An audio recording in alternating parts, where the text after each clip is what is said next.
Hello, everyone. Welcome to our newest session on Real Talk with major grocery chains, what they are looking for in rescue partners. We're really excited for this panel. This is an incredible group of individuals who have worked with us for quite some time, and we're really thrilled to have them all join us. I'm going to just open the floor. Stephen, if you want to introduce yourself, and we'll go right around.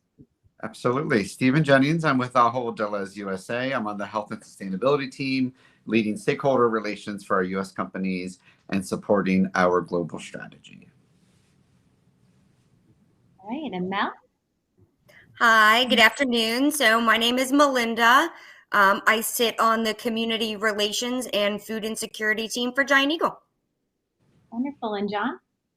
Hello, I'm John Bernardo. I'm on the ESG team at Albertsons corporate office in Boise, Idaho, and I manage our food donation and food waste diversion programs.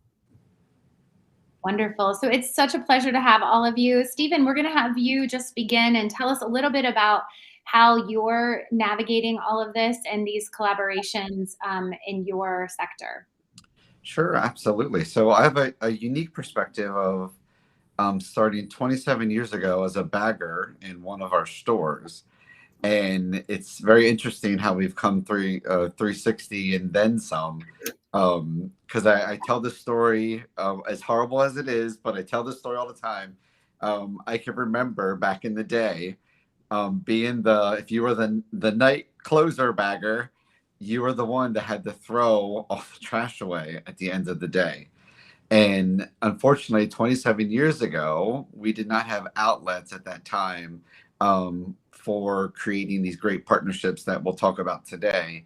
And I can remember literally throwing shopping carts full of food that did not sell, that was fresh, and we could not donate at that time. So it's very interesting coming full circle now that we support a lot of these initiatives and within the health and sustainability team. So one thing that's unique about our business is that we're comprised of 6 great local brands. So we're also a global retailer. But one of the exciting things, and sometimes it could be challenging also. So but I'm going to focus on the positive, is that each of our unique brands within the U.S. all run their own local dedicated food rescue programs, and some have come to the party a little later than others, which has been some of the exciting pieces of best practice sharing, how to do it right, and where we can support as the retailer our pickup agents and great food bank partners, etc. So with all that being said, it's no surprise, and I'm sure my colleagues here on the call can speak to this as well. With the introduction of COVID back in 2020, we were actually in the middle of rolling out an additional food rescue program and enhancing that to increase our fresh offering, because we've always donated non-perishable items and those frozen and center store items, but fresh was always a challenge just because of the obvious, which is the fear of liability that could be out there, in addition to training 200,000 plus associates on how to properly handle these relationships. So with all that being said, it was actually March, 2 weeks before shutdown, I was actually in the DC metro area and conducting live training, not only with our food bank partners, but also with store associates in a specific region when everything got shut down. And we had only got to half of the area that we were trying to kind of accelerate this program. And with all that being said, by July, we had to virtually finish training the rest of the folks. And one of our great success stories, because we know there's been a huge need pre and post COVID, but one of our huge success stories is that we went from donating 3% of all food waste, only 3%, to over 20% in just over a year. So, and that's food waste. So we focused on several things, and you see a bunch of things there on the screen. But one of our our greatest impacts is that we're around huge population centers. So we stretch from Maine to Georgia over to Tennessee, cover all the major urban city areas. We have a pretty broad footprint as far as impact, 30 plus million in the US customers a week. And one of the things that's a misconception is that because you're in a major urban area, there's plenty of access to food. And unfortunately, that is not true. So that's what we've been tackling full force in 2020 and including now. And we've made a public commitment of 2 billion meals donated by 2025. And we anticipate, I don't want to oversell ourselves, but that we're going to fully crush that. I think that's fantastic. First, I love both your personal story and just resonating with when you see food waste happening to that scale, you can't unsee it. I think that's part of all of our story here, knowing Mel and knowing John as well. It's part of the passion that sort of drives this is once you really do have this connection, it really does make a huge difference in how you approach it in the future. So I love that that stuck with you. When you think about the idea of going from single digits to double digit percentages, how do you feel like, what were some of the key pieces to making that happen? Yeah, so it's for, we pie in the sky, in our world is, corporate office can tend to be pie in the sky and everybody has good intentions and we're going to go for it. But at the end of the day, in grocery retail, it's the store associates that have to execute these programs. And where we found success, and a lot of it was really hands-on training in certain areas, but we have other brands that have been doing this for 15 plus years, and they're considered like our gold standard to get our other brands kind of up to par, if you will, and as excited. So I can speak personally to being in store and training the associates and being hands-on and sharing with them that we now have a path to execute these donations. Because in the past, we did not in some areas. And still we struggle in some areas more than others, particular in some rural areas. We don't tend to have as much pickup service on a consistent, frequent basis. So one of the things that we've done is we've created standard operating procedures around fresh food donations. So when we speak store, as we say, we have to have an executable plan. We can't just talk about how great and wonderful it is, because in the grand scheme of things, in a grocery store, there is a zillion things that are happening every minute. Associate needs this, a customer needs that, and donations aren't always at the forefront of a priority when it comes to just trying to get through the day and to execute normal business. So what we've done is we've created, we follow the EPA food recovery hierarchy. So, we're not a nonprofit, so we obviously want to sell everything. That would be great. But we also know that we've created these high standards that unfortunately food is just not going to sell because we just have in excess from time to time, in particular produce, lean meats, etc. So with all that, we've created processes in place that are simple. So that's the key when it comes to grocery retail. You got to make it simple. And then you can tie it back to kind of like what we say, like the heartstrings and doing good for the community. So the process we made simple. So each department just secures their own fresh food donations that they have in excess each day. They store it in a refrigerated cooler or freezer in some cases with fresh meat. And then our pickup agents then come to the stores directly to pick up these donations. So, and that also lies the challenge as well, because if we don't have frequency of pickup and things like that. So with that being said, it's the importance is simple and that we have consistency, not only from store, but also from pickup agent. And that we're providing, one of the things we focus on is providing healthy donations. So it's not throwing just anything in there. You don't find chips and things like that. It's healthy, fresh foods where possible, lean meats and some frozen dairy, etc. And then, you'll have some of the residual non-perishable items that maybe not be as healthy as well. But the point is to get food in the hands of the folks that need it. You'll see my takeaways there on the screen. What we've learned over the years, and I think I kind of reiterated this through the conversation, it's never too late. It is never too late. You can start today. So no difference than any of my colleagues. I'm sure you have stores that struggle and some that, give a high percentage of donation. It's never too late. So start today. Strong local relationships. This is where, and it answers a little bit of your question about, some of the challenges, is that stores that are successful have become intimately involved with the community and with the pickup agents, whether it's a local church, whether it's a local food pantry or soup kitchen, or the local broader food bank that's serving the community. Local partnerships is the key to success. Without that, you're not going to have consistency in pickups, because one of the worst things that can happen is a store is so proud that they have 12 banana boxes full of donations for pickup, and then the pickup agent shows up and they have a Honda Fit and they can fit 2 boxes. That is always a frustration on the store side. But as you build relationships, you create an additional network of volunteers that can come and pick up these donations. So that one is, to me, the most important. And then the last one is, you don't have to figure out everything by yourself.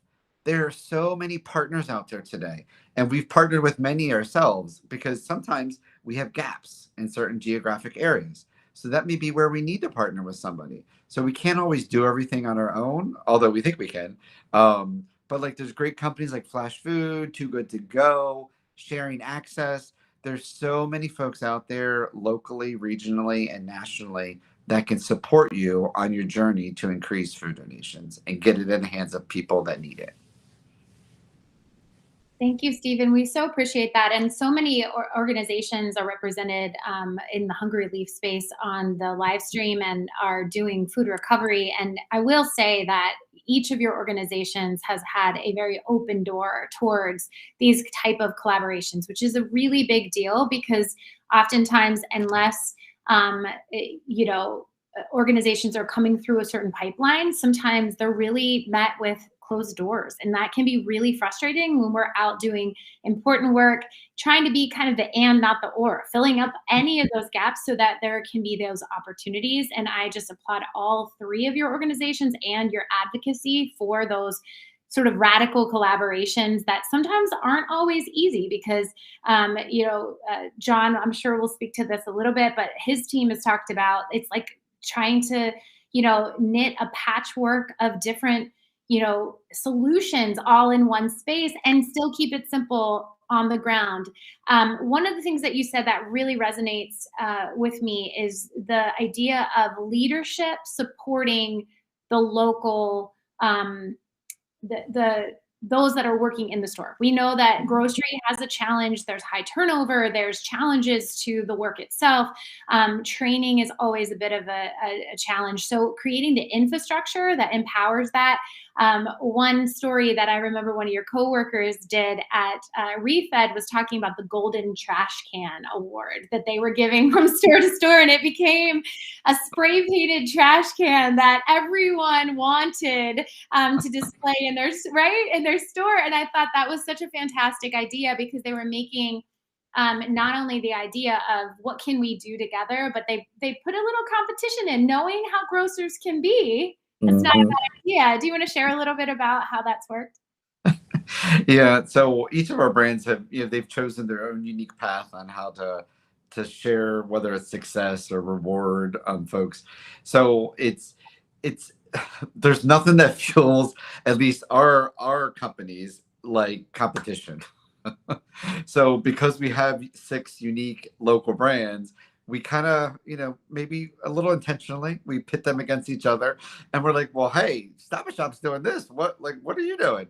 And Giant Company's doing X, Y, and Z. What are you doing? So it's a way to fuel competition, which always helps us in our business. But it also helps to share those best practices, because we don't have to reinvent the wheel here. Use what you have and then just accelerate that through building these local relationships and partnerships. And yes, the turnover, we all know that it's crazy town, right? However, especially as we go down the line here and we get through more and more of the younger generation, I know it kills me to still say that because I used to be that person, but they're more and more interested in this, and they want to work for a company that is showing progress in this space and not being the one, throwing all the food out, because that's part of our responsibility as a major retailer, is that we are getting this food in the hands of people that need it. And unfortunately, sometimes that's our own associates. And we need to be realistic there as well.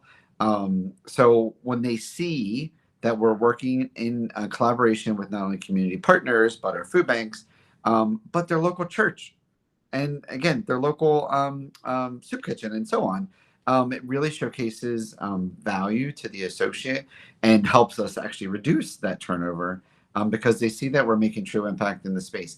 So reward always goes a long way. You figure out your own unique way to do that, but it can be simple. And as someone that personally has dig through trash cans, including just a week ago, and I pull out that food that could have been donated, I don't think it's a surprise to anyone on the call. I'm a little dramatic. So I have a very dramatic moment when I find that item in the trash can that could have been donated. And we have I'll just call it a little freak out moment. But it builds that energy up in the store to think, because what usually happens is they say, I didn't know I could donate that. That's usually the common response that we get, because it's always a fear of making or causing illness upon someone that it's donated to. But it's just simple education, and we go through that and we hold their hand, and then they feel good about it the next time, and we can make sure it gets donated. Yeah, those teachable moments are so helpful, and I do think they happen on a regular basis. I think trash diving is probably a necessary evil, right? And even in the instructions sometimes, because oftentimes we're seeing organic waste numbers rise or other things that are indicators of, okay, another thing that stands out that one of your team members said is that they started locking the digester in some of the stores because it was just such an easy answer, and they really wanted them to work the EPA triangle, right?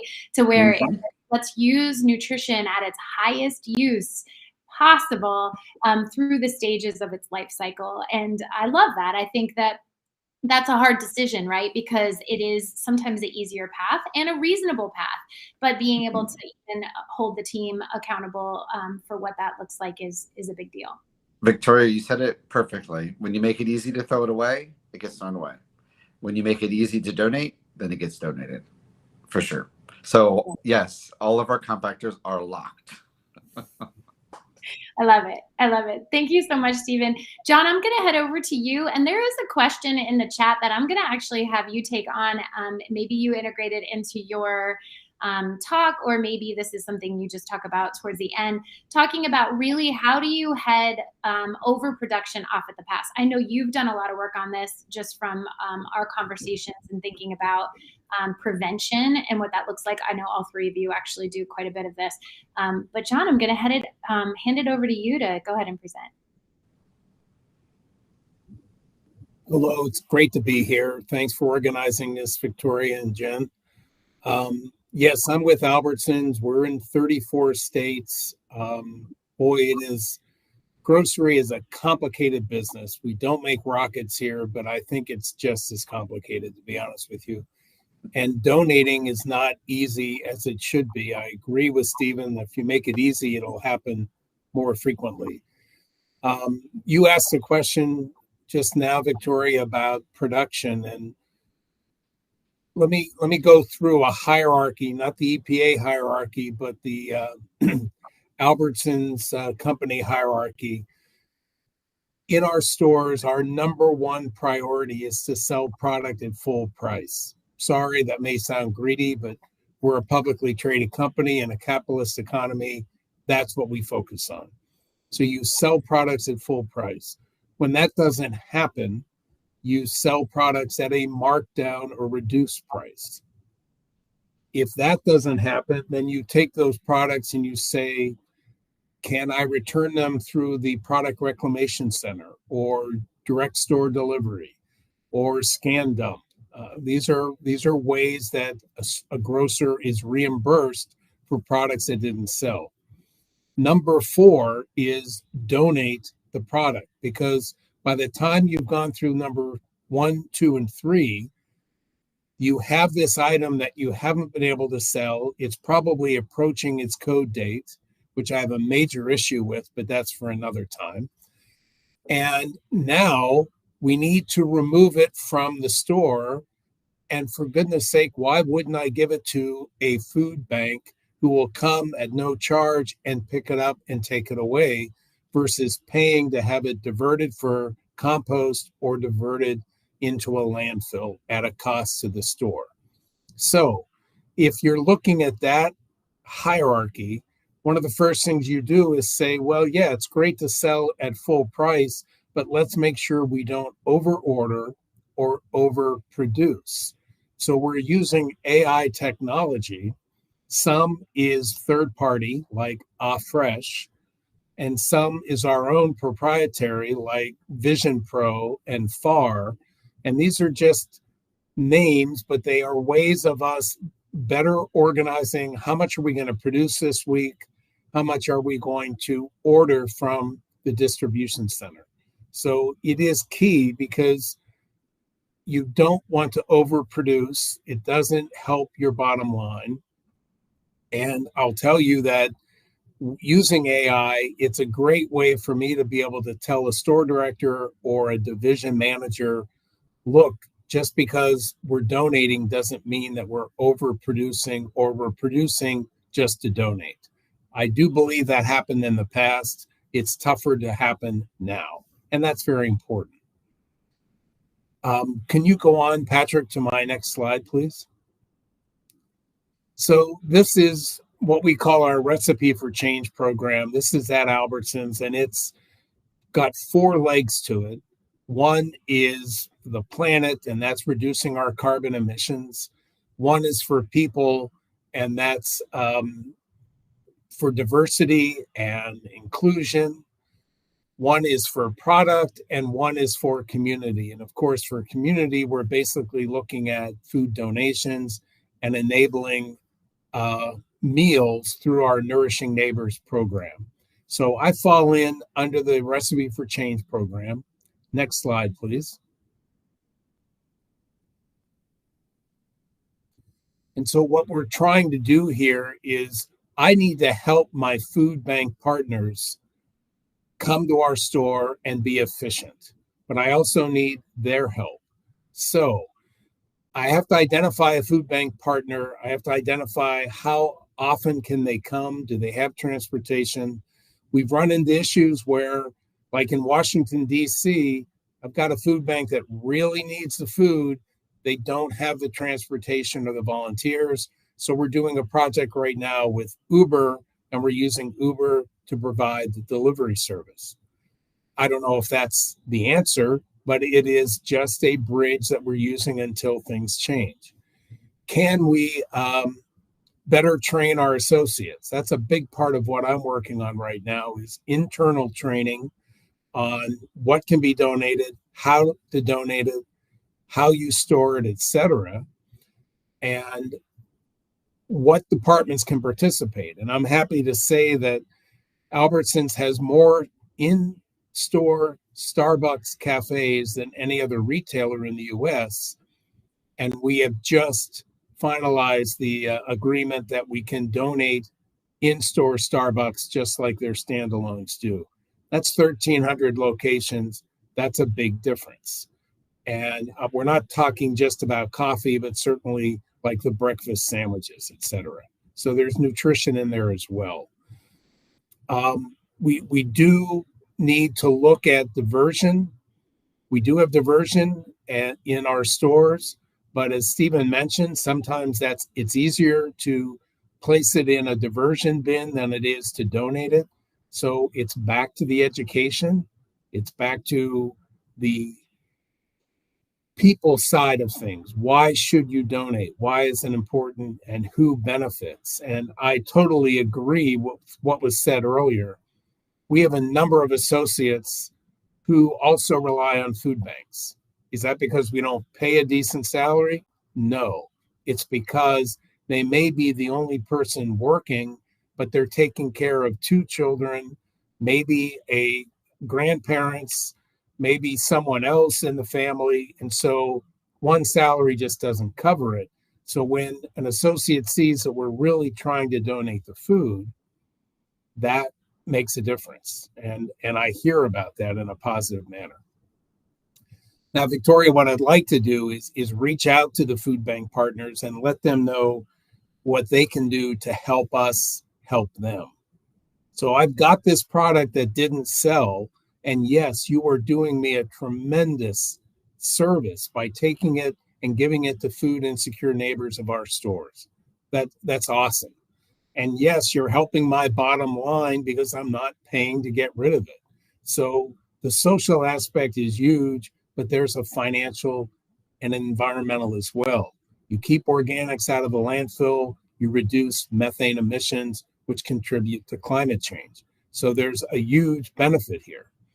But what I need to do is make sure that food bank partners tell me how frequently they can come, tell me if they have transportation or volunteer restrictions that are going to impede them being able to come.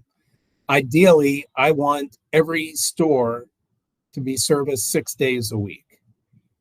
That would be ideal. And what that means at store level is it becomes routine. And once it becomes routine, it's easier to get our store associates to consistently participate. But if I only have pickups on Tuesdays and Fridays, I'll tell you, it's not going to become routine. And that makes it hard. And we're losing out, and so are your clients. So one thing you can do is keep us informed of what you're capable of doing. Do come to the store during the hours that we've asked you to, because the receiver runs the back of the store. And in our business, we are focused on what goes out the front door, because that goes out in a customer's bag, and that means we sold the product. What goes out the back door falls on what's called the receiver or the inventory control clerk. And we have to abide by what he or she deals with all the deliveries from the distribution center, the local vendors, the beer distributors, etc. So try to follow those timelines that are given. More and more, we're all aware that there are random events that happen in large places like shopping malls or churches or even grocery stores. So when you do come to a store to get a donation, make sure you have a name tag or a t-shirt or some way of identifying that you're with the food bank. I can see a time in the future where our asset manager says nobody who doesn't work at the store walks through the back of the store. I hope that doesn't happen, but I do see it as a possibility. So identification would go a long way towards that. What other aspects can I cover, Victoria? Are there any questions that have come in that you'd like me to address before I turn it over to Melinda? The chat's on fire over here. It's been lighting up left and right. So I definitely I'm so thankful for everything that's been shared so far. And certainly there are a lot of comments coming in around the difficulty, and this is something that any three of you could certainly speak to, but the difficulty between corporate and on-site, right? Because we know that on-site, they have some autonomy, and each of your structures are set up a little bit differently, but a lot of there isn't sort of a top-down all the time. A lot of times there's the region or there's the banner, and so all of this adds to the complication for organizations who really want to work with you, who really have reliable pickups, who are trying to set up that infrastructure, and those who've been learning all through the conference how to become much more reliable, how to really set up the right infrastructure so they become really great partners for farms and retailers and others. But a lot of what the chat is saying is, well, when I try to have these conversations, the store level is telling me it's a corporate decision, and the corporate level I can't get through to, or I'm not sure who to talk to. So any thoughts on that, in each of your scenarios? Because this is a pretty common thing I hear. Well, I think if you think about the priority, the hierarchy that I went through, you realize that a store director most store directors are provided a bonus at the end of the year, depending on how good their profit and loss statement looks. And they review that all the time. If I'm not paying to remove items from the store and I can donate them at no cost, that improves the P&L. Any store director will understand that.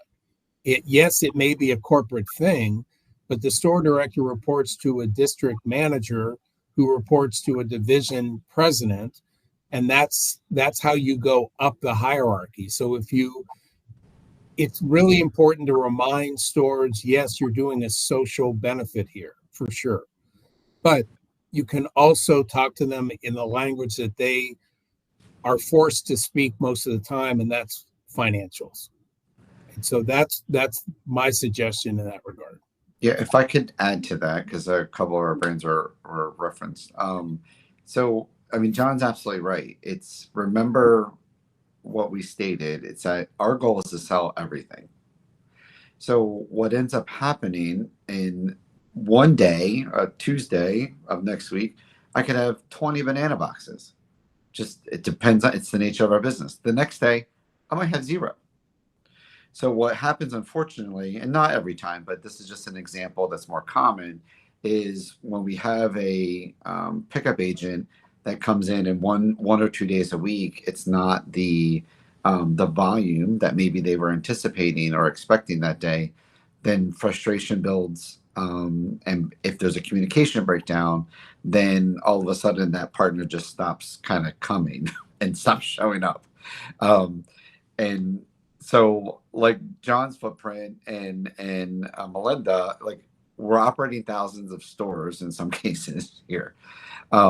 It's not going to be perfect every day, but where that local relationship that I mentioned is, that agent has to be in sync with the receiver in that store. For us, that's who owns the program in store. It's pretty common in a lot of retailers that a receiver would have hands-on work there. So we can't get frustrated. So this is from the retailer and the food rescue. So you can have all the plans in the world. We could have all the plans in the world, but you're going to have a bad day. And that's going to happen. And that's okay. That's the reality we live in. So it's just working together and always stay in communication with each other. Those are the stores that are successful. And I see some of the examples, people are responding, things like that. Typically, at least with our brands, the community relations department always owns those partnerships with food banks. So my suggestion to those that reference that, you would reach out to the community relations department. But we can do this together, my friends. Don't think of it as barriers. It's just, how do we work together, and how do we keep accelerating the programs and getting more food out to people? And we can do it if we stay open communication. I appreciate you chiming in there, Stephen. Victoria, I would add that it's sustainability or environmental social governance, whatever people want to call it. The Securities and Exchange Commission is now requiring reporting on that by publicly traded companies. Private companies also do sustainability reporting, because a lot of time when they go to a bank to get a loan, they'll get a better interest rate if they can show they have a positive ESG track record. Why am I bringing this up? Because at Albertsons, we have 2 end-of-year financial bonus incentive goals linked to the executives and division presidents. One is on reducing our refrigerant leak rate at stores. And the second is 95% of stores in a division donating 50 of 52 weeks out of the year. There is a financial incentive for corporate and divisions to say, we got to make this work. In addition to the positive social benefits it provides. I think for those of you in the chat who have asked those questions, check with the retailer who you're dealing with to see, do they have an ESG program? How seriously are they taking it? Because that may be an in for you to say, look, if you help us out here, you're going to be doing yourself a favor as well.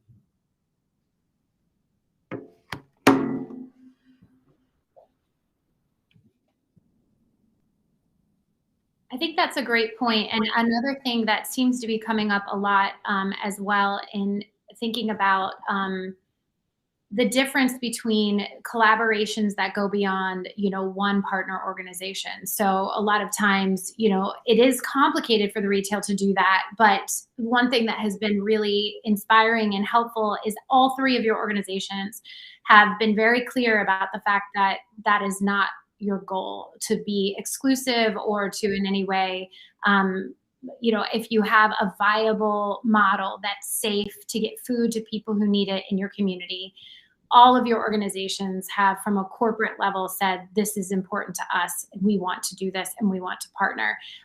That is not across the board, which is frustrating to many food rescue organizations and others, but I applaud all of your organizations for being part of a much more inclusive solution that really focuses on that collaboration. I want to make sure to get lots of time too for Melinda to share as well about what's going on in Giant Eagle and tell us a little bit more. This is one of our longest standing relationships. Really amazing to see how this partnership has grown over the years. I'd love for you to share a little more. Fantastic. So first of all, assuming everybody can hear me, thank you all for having me. I'm super, super excited to be here. This is near and dear to my heart. We can actually go to the first slide here. Perfect. So I'm going to start with just kind of a quick overview of sort of the Giant Eagle landscape and how we operate. I've heard a lot of things here that are very, very similar. I've heard some things here that are a little bit different in our space. So to give you a little bit of background, we're a little bit smaller, but we are operating in 5 states with nearly 500 stores. We have programs not only on our supermarket side, but also on our convenience chain side, very in particular with our food rescue organizations and partners that have been along with us for the journey and the ride, always evolving. So talking a little bit about kind of our internal structure, our teams all sit together. And it hasn't always been that way, but sustainability, food insecurity has its own sort of overview, which I have oversight for, as well as I have been with the company for about 11 years in community relations. So we touch all of those pieces a little bit differently. We are also privately owned. We've been around for 90 years, so we have a little bit of a different perspective there. We have leadership that is incredibly passionate, which I am thankful for every day, just out of the great need in our communities, and really, really heartfelt, which makes my job so much easier. I don't necessarily have to fight the good fight. So to give you a quick overview, we have 3 different, very broad categories of organizations that we work with.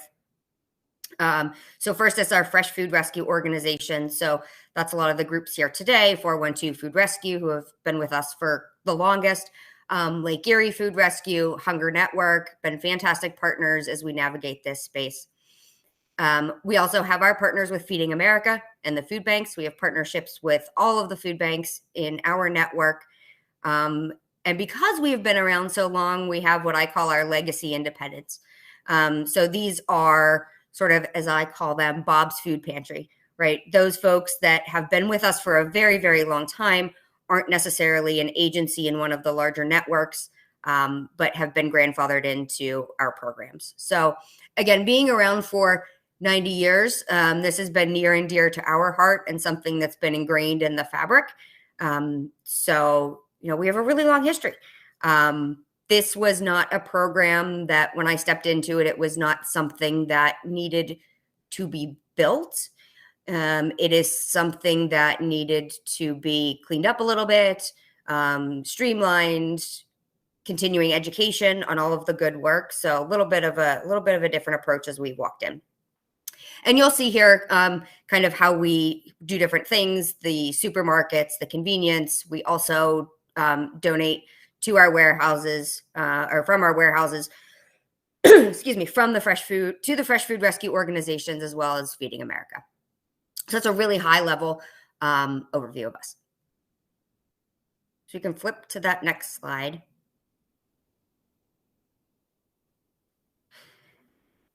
Talking a little bit about, I know we're focusing on some of the challenges and hurdles and getting in the game here. I've sort of categorized these into round 1 and round 2 of the challenges. So round 1 is, for me, the challenges that we're looking at before we even agree to talk about a partnership. So this is a space that we navigated with 412 several years ago. And, you know, a new partner approaches us and how do we think about this? How do we look at this? So all of the questions I put, right, little question mark guy, because this is literally my head. You know, when all of these things come to us, how do we start to unravel this? How do we start to make this work? And really the first thing that I start thinking about, and really for the 412 friends that are in the audience, if there are any out there, we went round and round on this a lot in those first phases, which is we have existing partnerships. Why should we partner with you? We work with the food banks. We have independence. This is only going to complicate our lives more, right? How do we figure this out? We all want to do the good work, but how do we do it? And why is this different than what we're already doing?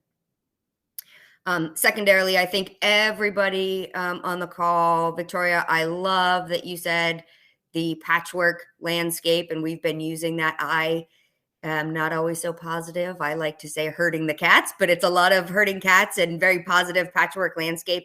So again, how do you make all these different partners work with all of the different stores and all of the different, you know, store leaders and receivers? And there's a lot. Pulling a little bit of our history, we do keep a database of all of the agencies that we work with, individual granular level agencies. Last I pulled it, there's somewhere upwards of 700 different agencies that are in our database that have worked with us at one time or another. That's a lot of cats to herd and a big patchwork. So how do you make all of that work? Then we start thinking through things like, what does store training look like? What is food safety? That's huge. What does that look like? Everybody has different capabilities. How do we streamline reporting? How do we escalate issues when they happen? And finally, I will personally say resources and support structure. Our team is not huge. So how do we start to streamline things down so it's manageable? Personally, I take a lot of phone calls, a lot of questions from the store side, from the agency side, from the partner side. You know, how can we be best supportive? We all have limited resources, right? So how do we do this best? So when I say round 1, these are kind of the first things that come to my mind in like, okay, how do we even start this partnership? How do we even think about this? We can flip to round 2. And round 2 for me becomes, okay, we've got to that point of we're going to navigate a partnership here. How do we make this work? So these are the questions that come up once we've sort of agreed to a partnership and the challenges that we have to face once we're in the weeds. So, you know, the allocation of banners, right? Which stores and which brands are giving to which partners? What product categories are we comfortable with and to what agencies? Food safety is huge for us.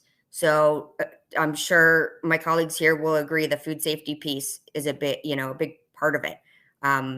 We've always been a little bit tentative for some of those things that can be a little bit more questionable or concerning around food safety.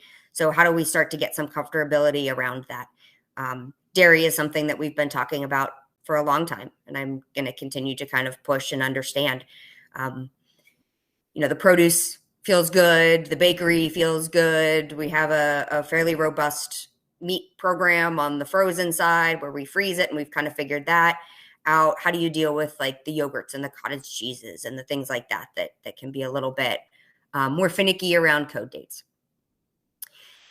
So established and emerging rescue processes. Again, if you go to this hierarchy of, we want to sell everything, right?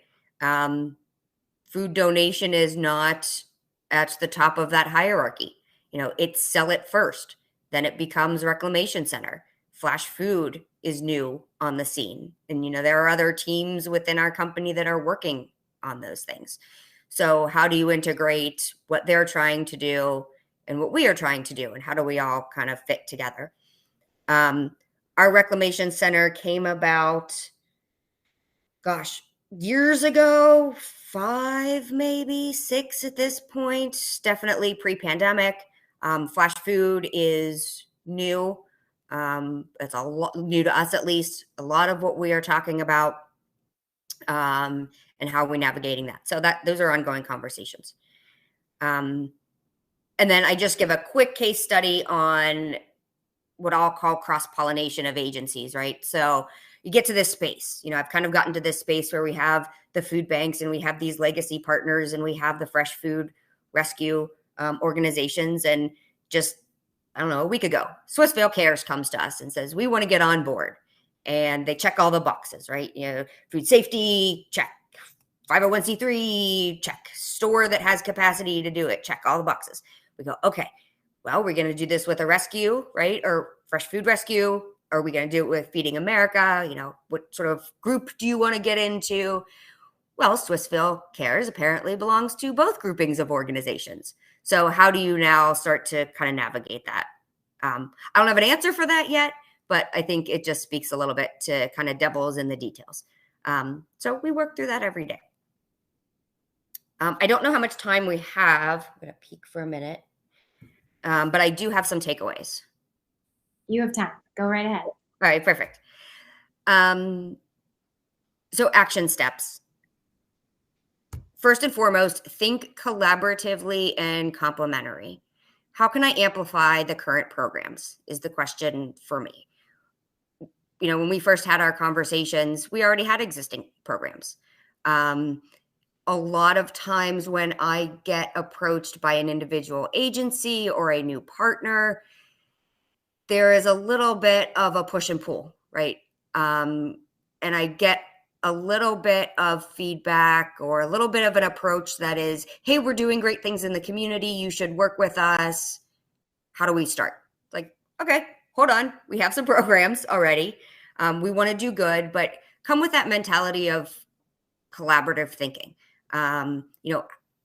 Assuming you already have a program, what gaps do you have? How can we fill that? How can we make your life easier?